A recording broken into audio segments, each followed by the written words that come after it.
안녕하세요. 셀러니즈 지우입니다. 오늘 주제는 배송 대행지입니다. 배송 대행지는 구매자가 해외에서 구매한 상품을 받아서 이상 유무를 검사하고 재포장한 뒤 고객에게 재신 배송을 해주는 업체를 말합니다.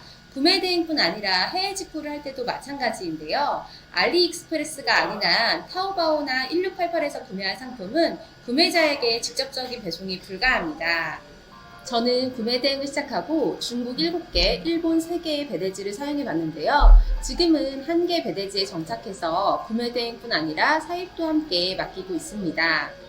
처음에 여러 배대지를 경험해보고 자신과 가장 잘 맞는 배대지를 선택하여 꾸준한 관계를 유지하는 것을 권해드립니다. 제가 배대지를 고를 때 중요하게 생각하는 5가지가 있는데요. 가격, CS, 파송보험, 부피무게 유무, 배송기간입니다. 아무래도 수익률과 직결되다 보니 첫 번째는 가격을 중요하게 생각하고 있습니다. 일반적으로 배대지마다 1kg부터 300kg 또는 500kg까지 배송 요율표를 갖고 있습니다. 초반에는 크모비보다 작은 상품을 위주로 소싱을 많이 하시잖아요. 그래서 초반에는 1kg 이하도 무게를 측정해주는 곳을 알아보는 것도 좋다고 생각합니다. 사다 보면 0.5kg부터 배송 대행을 해주는 배대지도 있거든요. 작은 상품일수록 가격도 싸고 파손 위험이 적은 게 대부분입니다. 이런 상품들은 배송비가 저렴하고 조금이라도 빨리 통관되는 게 중요합니다. 두 번째는 CS입니다. 배대지와 소통 문제인데요. 일반적으로 카카오톡이나 위챗으로 배대지와 소통을 합니다. 부피가 작고 가벼운 상품보다는 아무래도 크고 무거운 상품에서 문제가 많이 발생합니다. 국내 운송 중에 파손이 되는 경우도 있지만 대부분이 중국 내에서 문제가 발생합니다. 배대지에 도착해서 검수를 했는데 첫째, 제품에 파손이 있다. 둘째, 주문한 제품과 색상이 다르다. 이 2가지 문제가 가장 많이 발생하는 것 같습니다. 저는 중국 내에서 발생하는 문제만 줄여도 CS의 80%는 해결된다고 생각합니다. 예를 들어 볼게요. 이건 최근에 주문받은 라운드 협탁인데요. 제품 파손, 색상 차이 2개 모두에 해당하는 상품이었습니다. 프레임에 찍힌 자국이 있어 리턴 대행으로 돌려보냈고요. 두 번째는 상판이 다르게 왔습니다. 제가 주문한 건 베이지 색상이었는데 그레이 색상이 왔어요. 판매자가 재배송을 해줘서 다시 받아 출고시켰습니다. 이런 경우가 많이 발생하냐고요? 네, 흔합니다. 비일비재하게 이런 일들이 발생을 해요. 그래서 배대지와의 소통을 가장 중요하게 생각합니다. 저희가 배대지에 문의를 했을 때 얼마나 빠른 응대를 해주는가를 중요하게 생각합니다. 그리고 추가로 중국 판매자와 소통이 가능하다는 점입니다. 이 부분이 정말 크게 작용을 합니다. 저희가 알리왕광으로 판매자와 대화를 해도 번역기에 한계가 있다 보니 소통이 안 되는 경우가 많이 있잖아요. 판매자와 한참을 싸우다 보면 내 금쪽 같은 시간이 훌쩍 지나가 버립니다. 이런 순삭된 시간들 너무 아깝지 않으신가요? 그럴 때 배대지에서 중국 판매자와 통화를 해주면 어려운 일이 쉽게 풀리는 경우가 많이 있습니다. 상품을 교체해주거나 부품 재배송, 반품, 택배비 지급 등 여러 가지 도움을 많이 받고 있습니다.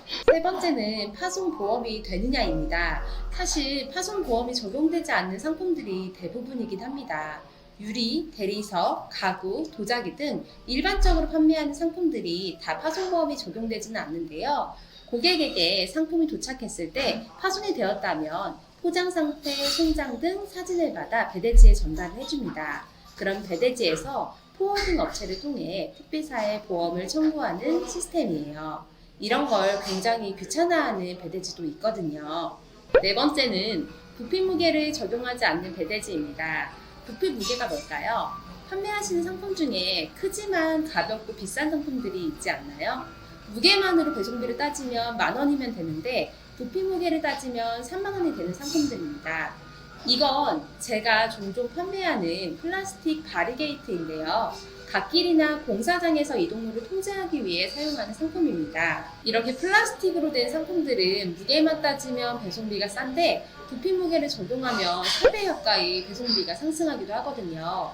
그런데 저희가 배송비를 책정할 때 이런 부분까지 고려하진 않습니다. 중량만 반영된 배송 요율표를 보고 배송비를 책정하고 마진율을 계산을 하는데요. 이런 상품들 때문에 종종 연마진이 발생하기도 합니다. 그래서 저는 부피 무게를 적용하지 않는 배대지를 이용하고 있습니다. 다섯 번째는 주문부터 고객에게 도착하기까지 걸리는 도착 시간입니다. 최근 이전보다 통관에 시간이 조금 더 걸리는 것 같지 않나요? 평소에 3일이면 되던 게 요즘에는 4, 5일은 기본인 것 같습니다. 중국 노동절에 밀린 물량도 있고 5, 6월이 구매된 성순이다 보니 통관 물량이 많은 영향도 있습니다. 6월 말까지는 이럴 확률이 높은데요. 6일 행사, 6.18 행사 기간 때문에 그렇습니다.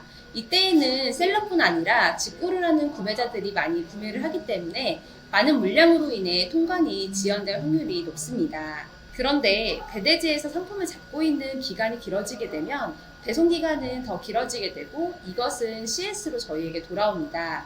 배대지에서 택배로 상품을 받으면 당일 검수가 되어야 하고 노데이터로 잡힌 건 빠르게 알려져야 하루라도 더 배송 기간을 줄일 수 있습니다. 좋은 배대지가 어떤 배대지인지 도움이 되셨나요? 가격, CS, 파손보험, 부피무게 유무, 배송기간 이 5가지 고려 요소를 잘 따져보시고 셀러와 배대지는 중요한 업무 파트너라는 사실 잊지 말고 항상 당당한 셀러가 되셨으면 좋겠습니다.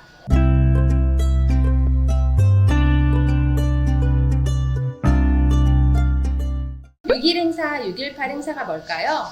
광군제는 많이들 들어보셨죠? 11월 11일인데요. 광군이라는 단어는 솔로라는 말입니다. 솔로들을 챙겨주는 문화에서 확산되어 대대적인 쇼핑 축제로 발전한 거예요. 그러면 6.1 행사는 뭘까요? 이날은 중국 어린이날입니다. 5월 31일 오후 8시부터 3일까지 할인 행사를 합니다. 6.18 행사란 알리바바 다음으로 중국 2위 전자상거래 기업인 징동닷컴 창립 기념일을 기념하기 위한 할인 행사 기간인데요. 이때에는 징동닷컴 뿐만 아니라 타오바오, 티몰도 같이 할인 행사를 합니다. 6월 18일 전후로 할인되는 시기를 확인해 보면 됩니다. 저는 이때 428 상품을 많이 사기도 하고 KC 인증이 필요한 상품들은 배대지에 재고 등록을 해놓고 판매하고 있습니다. 이런 중국 블랙 프라이데이 행사를 잘 활용하면 마진율을 극대화할 수 있습니다. 오늘 영상은 이걸로 끝! 안녕!